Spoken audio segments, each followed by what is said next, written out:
Bonjour, aujourd'hui je voudrais vous parler de deux jeux qui se déroulent à Paris, le cache-cache et l'escape game. Alors en fait c'est deux jeux que je trouve finalement pas drôles du tout.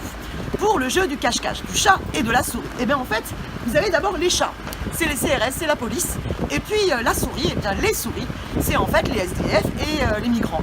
Et hélas en ce moment sur Paris, eh bien on demande à la police, aux chats, d'empêcher les SDF, les migrants, d'essayer de s'en sortir à dormir dans la rue. Voilà. Comme on leur donne pas de place suffisante en centre d'hébergement, on leur pique leur tente, on met des gaz lacrymaux sur leur sac de couchage. Vous avez vu le temps qu'il fait, c'est juste une catastrophe.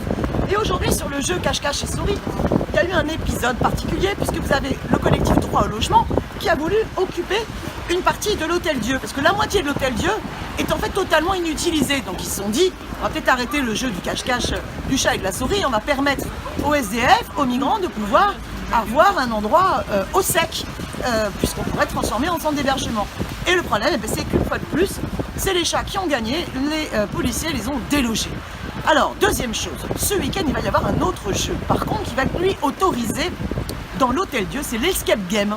Pour découvrir le patrimoine de l'Hôtel Dieu de façon ludique, moyennement un peu de sous, vous pourrez, en payant, avoir la possibilité de jouer à l'escape game. C'est-à-dire, vous suivez un certain nombre d'énigmes à l'intérieur du bâtiment pour trouver la sortie. Et ouais, on n'arrête pas le progrès. Sauf que le progrès, c'est quoi? Vous vous rendez compte qu'en 650 et quelques, eh bien, quand on a créé cet hôpital, le plus vieil hôpital de Paris, on l'a créé avec la conception de hôpital hospitalité, pour permettre justement d'accueillir les plus pauvres et de les soigner, de leur offrir un toit. Et voilà qu'aujourd'hui, en 2018, on préfère que ce lieu soit accessible moyennant de l'argent pour des activités ludiques, parce qu'il y a une journée du patrimoine, mais qui est gratuite pour tout le monde, plutôt que de garantir l'hospitalité. Je trouve ça extrêmement grave et ça en dit long sur notre perte d'humanité. Mais on continue, on se bat, on lâche rien.